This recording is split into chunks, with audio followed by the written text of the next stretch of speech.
So 10.8, ratio test for convergence. So there are a lot of different tests or a lot of different series that just will not fall into kind of the conditions of the different series that we've seen. You know, we've seen our geometric series, we've seen our P series, the alternating series, and sometimes there might be ones that just don't really work well with doing a comparison. And so our ratio test is this last test that kind of helps us take care of these ones that are just kind of big and nasty and, are full of things that don't really fit into the mold of all the stuff that we've looked at so far. Okay? So we're going to be using the ratio test to determine the convergence or divergence of an infinite series, and this ratio test is actually going to be one that comes into play pretty bigly later on when we get into our Taylor series and different things like that. So, all right, so here is our ratio test, the last convergence test, at least the last one that we're going to be looking at. The book does have two others, but since College Board does not have that in the course and exam description, we're not going to worry about those. All right, so I'm going to go ahead and just start going through it. So our ratio test. So again, this is not going to necessarily work with our alternating series because as we see there, it says that our series needs to be a series with non-zero terms. Okay, so those have to be positive. But our series will converge absolutely if our limit, where n goes to infinity, and we're taking the a sub n plus 1, we're going to divide it by a sub n, and this is an instance where it does matter what goes on top. Okay, so we are going to have a sub n plus 1 in the numerator and a sub n in the denominator. Okay. And also notice we're tacking on some absolute values there. Okay.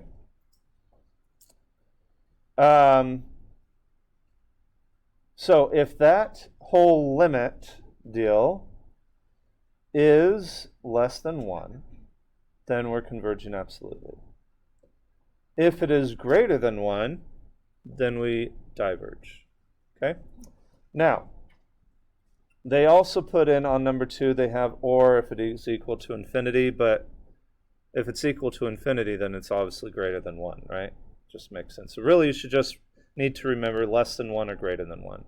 If that ratio, that's why we call it the ratio test, because we're building a ratio there, ratio of a sub n plus 1 over a sub n, the limit of that, if it is less than 1, it converges absolutely. If it is greater than 1, it diverges. And then what happens when it is equal to 1? Inconclusive. So we would have to use a different test. Okay? Ones that we already know. Yeah. No, this is our last one.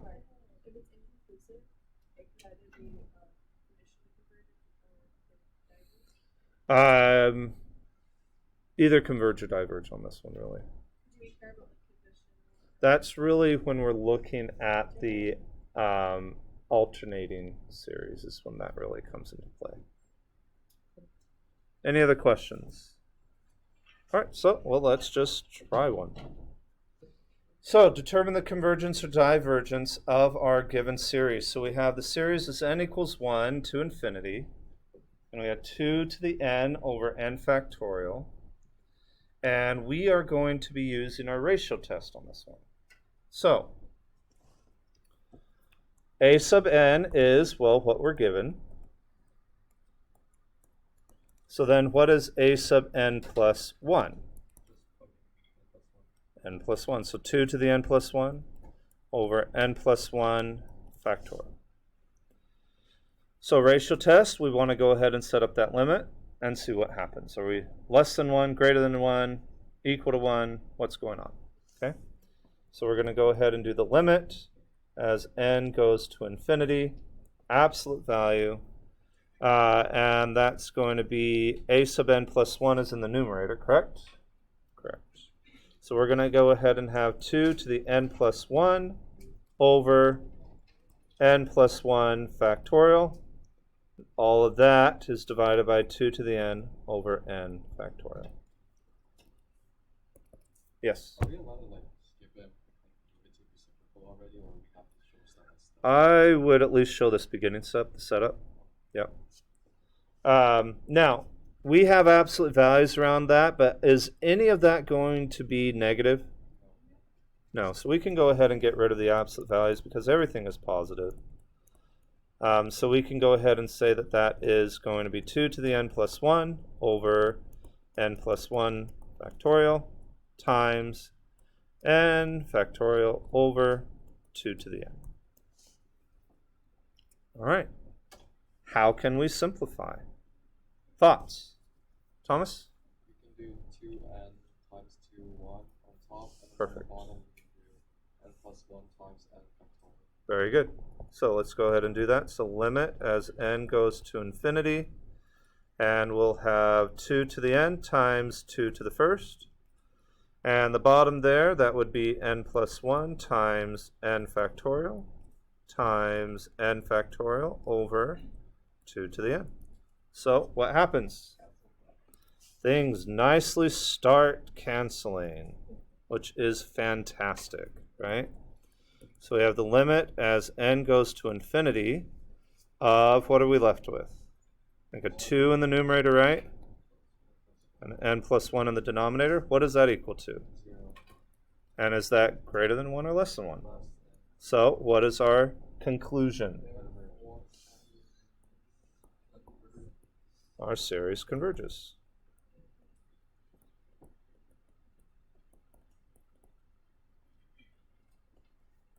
All right, and that's it.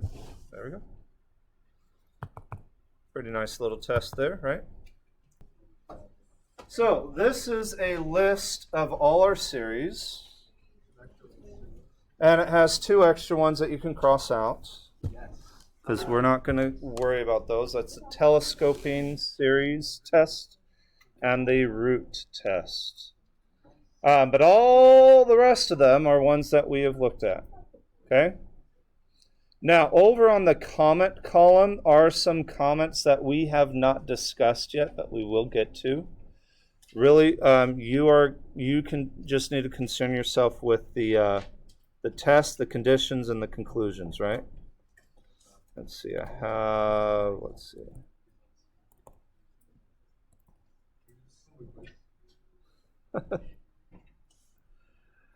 All right. So in here we have the name of the test, what the series should look like, the conditions for convergence, and the conditions for divergence. Okay? Again, telescoping series you can cross out, and the root test down there you can cross out as well. Okay? And then we do have some comments. Some of the comments we've seen, like on our ratio test we just looked at, the inconclusiveness if it's equal to 1.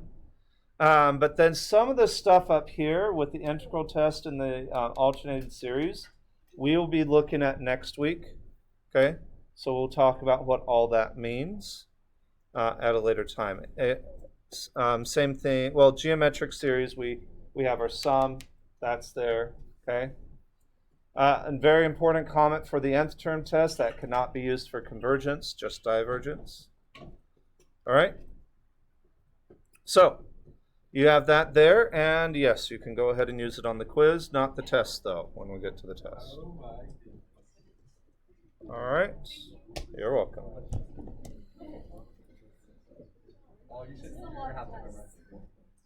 we have a quiz tomorrow? Yes. Yeah, so we do have a quiz tomorrow. So yes, you can go ahead and use that on the quiz tomorrow. All right. So I want you guys to go ahead and try this one. Again, we're going to be using the ratio test to determine convergence or divergence of that given series. Let's go ahead and try that. So we have a sub n is n squared. I'll just do it right now.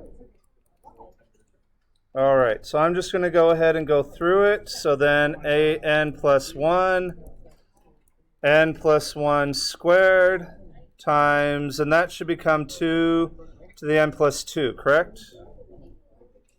And then that'll be 3 to the n plus 1. All right, so our limit n goes to infinity. Oh, there we go.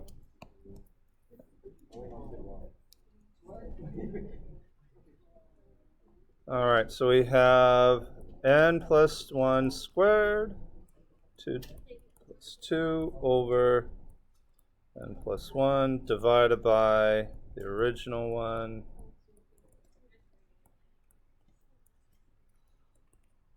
Limit as n goes to infinity of, and I can actually drop the absolute value again like the last one. Everything's going to be positive. So I'm just going to have n plus 1 squared times 2 n plus 2 over 3 to the n plus 1 times 3 to the n for n squared plus times 2 to the n plus 1. Okay. So simplifying this whole mess. Looks nastier. Yes, it does. So n goes to infinity. We should have n plus 1 squared times, that'll be 2 to the n times 2 squared, correct? Times the 3 to the n. Well, if you're trying to get rid of the bottom, I did 2 to the n plus 1 times 2. Oh, that's right, yeah. That's what we want to do. Probably pay attention to that. So that'd be plus 1 times the 2 to the first. Yep, yep. That can work there. All right. And then we have 3 to the n times 3 to the first times n squared times 2 to the n plus 1. Or we could have actually have written it out as this as 2 to the n times 2 to the first, and then a 2 to the, but either way would work fine. So let's see. Cancel, cancel. Cancel, cancel. This way you don't need to rewrite 2 of them. Yeah. Yep. And that's all that cancels, right? Okay. So we have the limit as n goes to infinity, and we are going to have the 2/3. So 2 times n plus 1 squared over 3n squared. Now, some of you may have had the an additional 4, like maybe 4 on the top and 3 times 2 on the bottom. Either way, it would still simplify to the 2/3. Now, thinking about growth rates, both of them are n squareds. If we were to multiply that out, that'd be n squared plus 2n plus 1, right? And since they are both quadratics, both growing at the same rate, then their limit is going to be their leading coefficient, which is just 2/3. So that one actually, I was wrong. It does converge because that is less than 1. Since that is less than 1, this one converges. I don't know if this is a dumb question. Can you pull constants out of that? Can you pull it to the front if we do all? Of course. Yeah.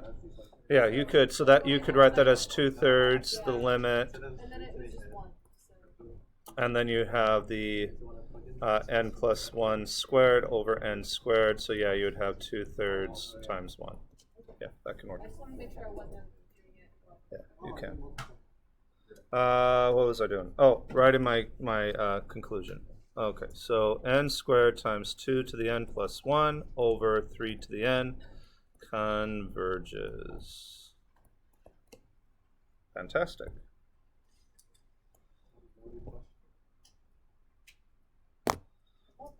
All right. Any questions?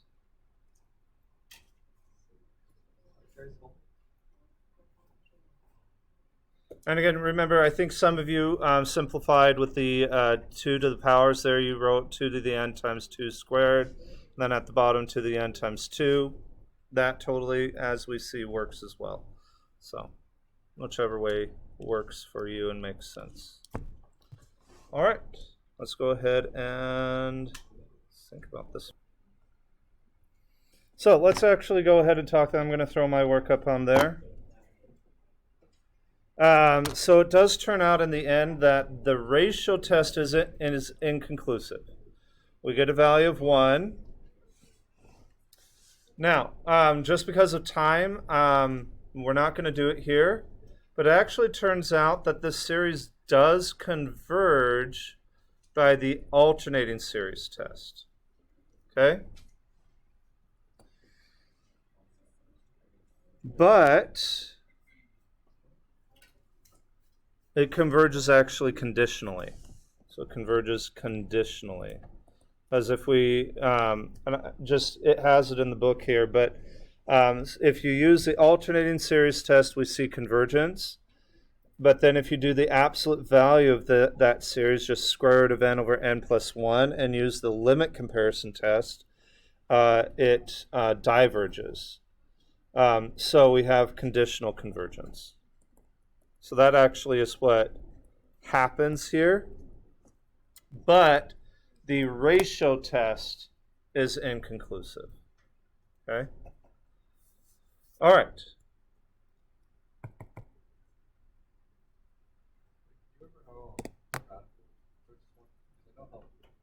Is there the same growing at the same rate? Because we have n to the 1/2 over n to the 1/2. And since they're the same power, they're growing at the same rate. So leading coefficient 1 over 1 would just be 1. Right?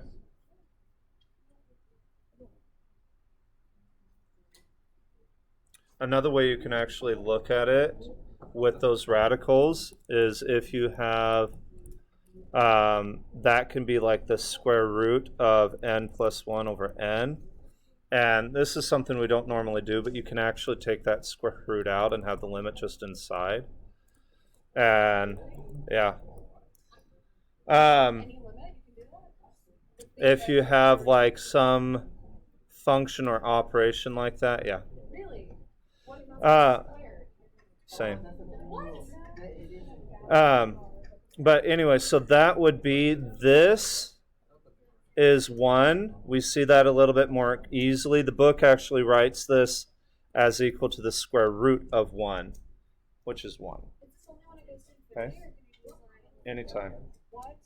Yeah. It's something that we just don't really do very often. All right, so let's see. I have one more problem for you guys. I want you guys to go ahead and try it. See how far you can get. We don't have a lot of time, so I'm going to go ahead and put up my solution. To get to the very final answer does require something that you guys probably don't know, and that's okay. But I did expect you to at least get to like here. What is lacking in our knowledge is the fact that this is E. It just is the kind of the definition, limit definition of E. Okay? Which is greater than 1, and so it diverges. But that is everything there.